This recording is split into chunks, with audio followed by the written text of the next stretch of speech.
Ok les amis, bonjour, bonsoir, j'espère que vous allez bien, ça dépend de lieu que vous pouvez me suivre à l'instant. J'ai fait cette vidéo maintenant juste pour parler à toi qui me suives maintenant, surtout à la personne qui se dit être chrétien. Tu dois savoir une chose, lorsque tu te dis être un chrétien, tu dois savoir que en toi, premièrement, il y a la personne du Saint-Esprit. Pourquoi je dis que non, en toi, il y a la personne du Saint-Esprit? Parce que le corps là, c'est juste une habitation. Nous sommes des esprits. Et dans un corps humain, il y a plusieurs esprits qui peuvent habiter dans ces corps-là. Vous comprenez? Alors, le Saint-Esprit, c'est l'esprit du Créateur. Lui, il peut rentrer dans les corps de tous ceux-là qui se disent être chrétiens. Lorsqu'une personne accepte Christ, Jésus, comme Seigneur et Sauveur de sa vie, automatiquement, le Saint-Esprit maintenant vient habiter en toi. Donc, directement, toi et le Saint-Esprit, vous devenez une seule personne. Vous comprenez? Mais, le problème est que toi, tu dois savoir que c'est toi qui es le responsable de ce corps-là. Comme moi, je suis le responsable de mon corps. Vous voyez? Comme mes cheveux là, ça poussait, c'est moi qui a laissé mes cheveux pousser comme ça. Comme la barbe là, ça poussait, c'est moi qui a laissé ma barbe pousser. Donc je peux le raser quand je vais. Donc, toi aussi, lorsque tu prends soin de ton corps, c'est toi qui te décides de prendre soin de ton corps. Lorsque tu prends ta douche, c'est toi qui te décides de prendre une douche. Donc tout ça, parce que c'est toi qui es le responsable de ces corps-là. Mais ces corps-là peuvent devenir aussi l'habitation de plusieurs esprits. Vous comprenez? Mais toi qui me suis, qui m'écoutes, tu es le responsable, comme je dis et je répète, de ces corps. Donc c'est toi qui peux donner accès aux autres esprits d'habiter ton corps. Et lorsque d'autres esprits viennent habiter dans ton corps, il y a des esprits qui peuvent prendre le dessus, te manipuler, te contrôler. Donc, il prend le contrôle de ce corps-là. C'est simple. Donc, mais ce n'est pas de ça que je vais parler maintenant là.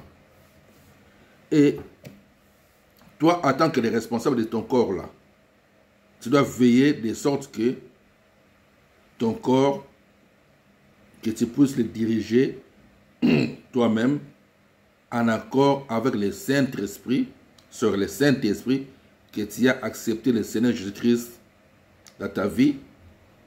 Et le Seigneur Jésus-Christ permet que son esprit, qu'on appelle le Saint-Esprit, vienne habiter dans ton corps et que tu puisses devenir un avec lui. Selon la Bible nous dit dans 1 Corinthiens, chapitre 16, verset, ou chapitre 6, verset 17. Let me check it fast. Je vais voir ça vite. 1 Corinthiens 6.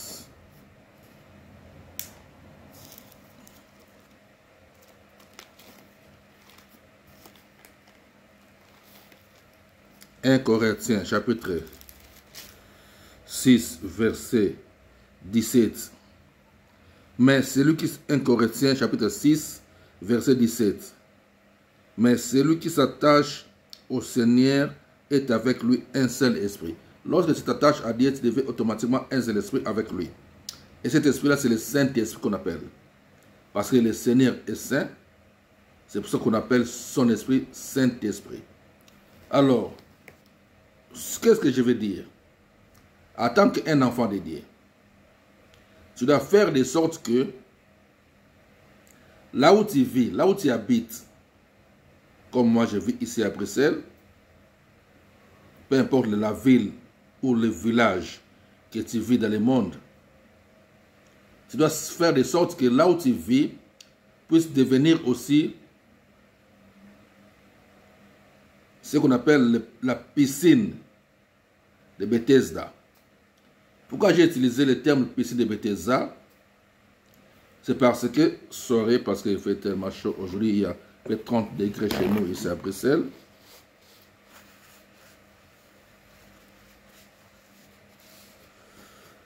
Pourquoi je dis que non, tu dois faire de chez toi comme la piscine de Bethesda? Donc, ta maison, si tu as une maison, ou ton appartement, ta chambre, là où tu vis, peu importe que tu vis avec les autres personnes, moi j'habite seul, mais même peu importe que tu vis avec d'autres personnes, mais tu dois créer ce qu'on appelle une atmosphère pour la gloire de Dieu. C'est ça qui va faire que ton habitation devienne comme la piscine de Bethesda. Pourquoi la piscine de Bethesda? C'était un lieu où les anges venaient, où un ange descendait, et à chaque fois que l'ange venait, ça permet à la personne qui rentrait en contact avec ces anges-là, dans cette piscine-là, de recevoir la guérison ou de recevoir la réponse à ses besoins. Alors, toi maintenant, en tant qu'un enfant de Dieu, en tant qu'un chrétien, tu ne dois pas simplement te limiter que non, je suis un chrétien, je vais le dimanche à l'église, je vais chanter, danser, donner l'offrande. Non, ce n'est pas ça. Ce n'est pas ça la vie chrétienne. Soit cette vie chrétienne-là, qu'on vous explique, ça n'a rien à voir avec la Bible. Mais moi, ce que je te parle, ou ce que je vous dis, vous qui me suivez maintenant, j'essaie tout le temps, dans mes petites vidéos, de parler en accord avec ce qui est biblique. Parce que moi, je ne fais pas partie des religions. Je suis en communion avec le Créateur. Vous comprenez? Et le Seigneur Jésus-Christ est mon Dieu. J'utilise la Bible pour ma vie chrétienne. Et j'essaie toujours d'encourager les chrétiens de s'attacher à Dieu beaucoup plus que de s'attacher aux humains que nous sommes. Parce que je peux être vrai aujourd'hui, demain je peux devenir faux. Ça veut dire quoi? Nous avons connu dans ce monde-là depuis des siècles des gens qui se sont fait passer pour des serviteurs de Dieu aujourd'hui, et demain, ils sont devenus des serviteurs du diable et de Satan. Quand je dis diable et Satan, parce que l'ennemi, le diable, il se déguise toujours comme un ange de lumière. Et lorsque l'ennemi, le diable, se déguise à un ange de lumière, il amène avec lui tous ceux-là qui s'attachent à lui. Tous ceux qui le suivent. Je m'explique. Lorsque vous vous attachez à un humain que je suis,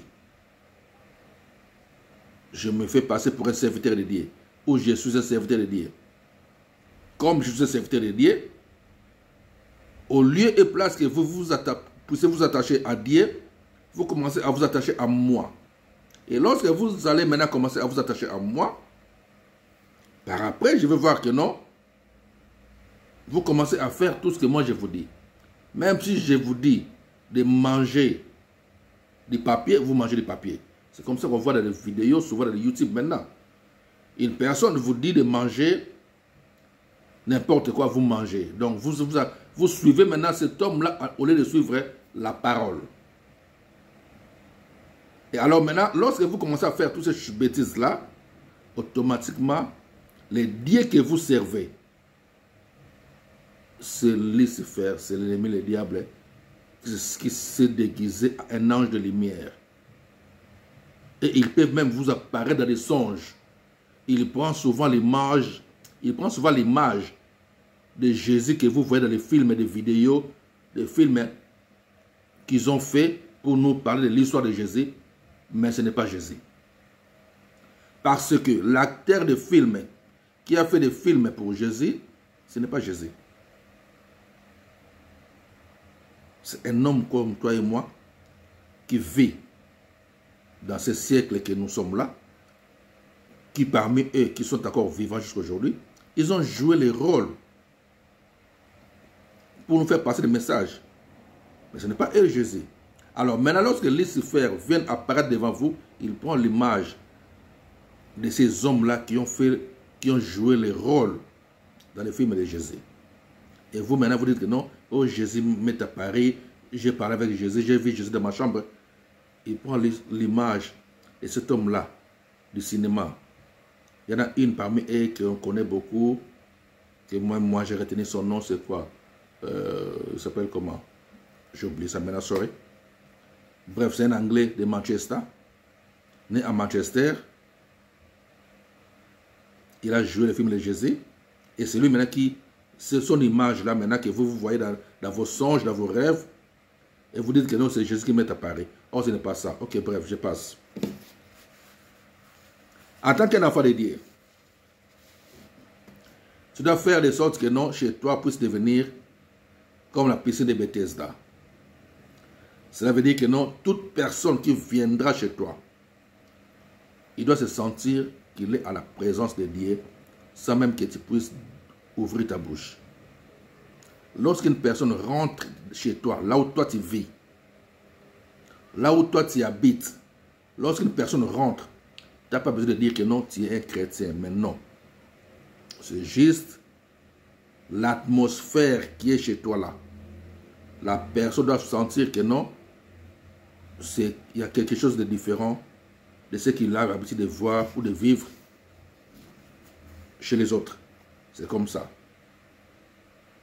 Parce que tu as fait que chez toi puisse devenir comme la piscine de Bethesda. Et lorsque tu fais ça, automatiquement, même les êtres célestes que vous avez l'habitude d'appeler les anges, ils se sentiront à l'aise de venir de temps en temps chez toi. Comme nous vivons avec ces êtres célestes. Ils nous fréquentent de temps en temps. Parce qu'ils se sont sentis que nous communions facilement avec eux. Et nous avons compris comment vivre avec eux. C'est simple. Ils viendront de temps en temps chez toi. Et tu vas fonctionner avec eux. Parce qu'ils sont nos compagnons de service. Vous comprenez? Parce que aussi, nous sommes tous des esprits. Nous tous, nous sommes des esprits. Il y a les célestes et les terrestres. Nous, en tant que les terrestres, nous avons ce corps pour fonctionner avec sur cette planète.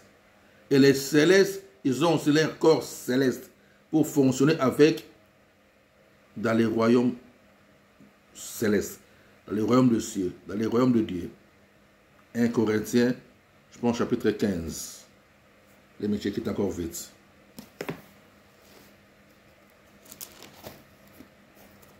Je vais vérifier ça vite. Pour vous donner le bon verset. Mais je sais que c'est dans 1 Corinthiens. Donc je vais aller vite. 1 Corinthiens 15.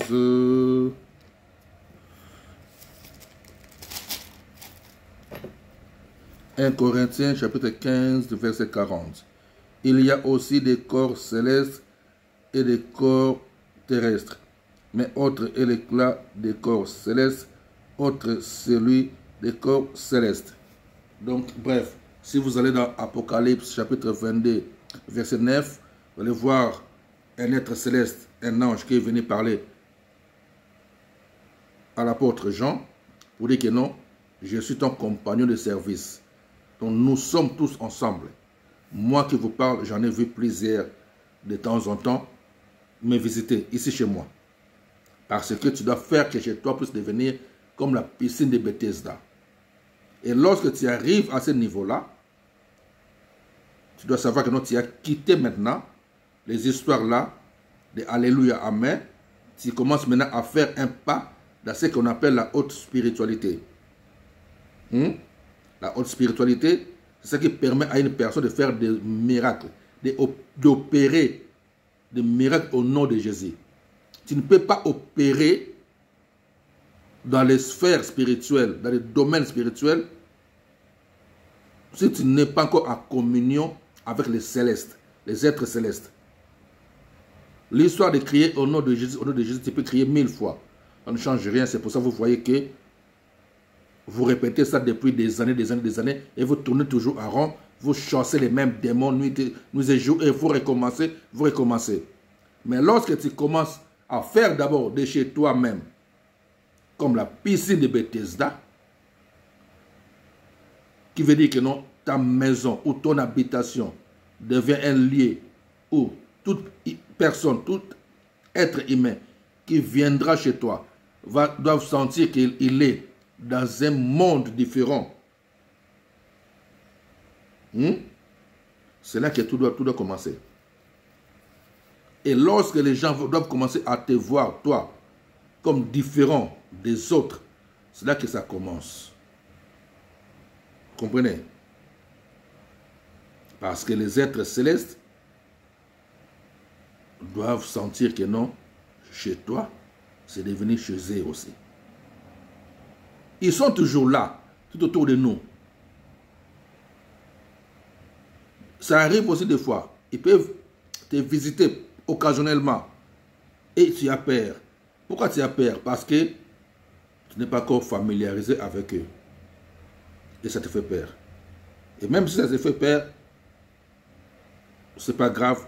Ça commence comme ça. Même nous autres là, j'ai eu peur plusieurs fois. Même Daniel, lorsque vous lisez le livre de Daniel, il a eu plusieurs fois peur. Parce que ça commence comme ça. Et lorsque maintenant tu vas comprendre que tu dois te disposer et que tu dois comprendre que non, c'est toi, tu dois te positionner comme le Créateur veut que tu te positionnes, tu te sépares de toutes choses viles de ce monde, de tout ce qui ne glorifie pas Dieu, c'est là que ça commence. Et même lorsque tu sors de la rive, tu vas au boulot, là maintenant, comme je dis tout le temps, tu dois te considérer comme Habakkuk, qui nous dit dans son livre que non, j'étais dans mon poste. Cela veut dire que non, j'étais au travail, mais j'étais toujours à l'écoute pour recevoir, écouter, entendre ce que l'Esprit va me communiquer. Être un Habakkuk, ce n'est pas dire que non, un nom comme on voit aujourd'hui dans les mondes des Africains, ils ont l'habitude d'appeler les membres de leurs églises les noms de Sarah, de je ne sais pas quoi là, les Jérémie, ils donnent les noms qui n'ont rien à voir. Mais lorsque vous lisez le livre d'Habakkuk et que vous commencez à vous positionner comme un Habakkuk, cela veut dire que partout où tu es, tu attends à recevoir le message du Créateur, à recevoir des ordres de ce qu'il faut faire. Et tu dois comprendre aussi que même ton ombre est là. Ton ombre peut commencer à guérir. Donc tu dois mettre toi-même, comment dirais-je, tu dois te discipliner toi-même. Tu dois discipliner ta vie de ne plus faire ce qu'il ne faut pas faire. De faire ce qu'il faut faire pour la gloire de Dieu. Et c'est comme ça, tu verras que non, tu vas avancer, faire des choses pour la gloire de Dieu. Chez toi deviendra, comme je dis, comme la piscine de Bethesda, où tout être humain, lorsqu'il arrive chez toi, il va se sentir qu'il est dans un autre monde. Et c'est comme ça. Que Dieu vous bénisse. Nous sommes là, où je suis là, pour vous aider à avancer ensemble avec nous dans notre intimité avec le Créateur, à faire un pas de plus chaque jour dans la connaissance que nous avons, d'acquérir tous les jours de nouvelles connaissances pour faire, comme je dis, un pas de plus à monter step by step. Vous comprenez? Et que Dieu vous bénisse.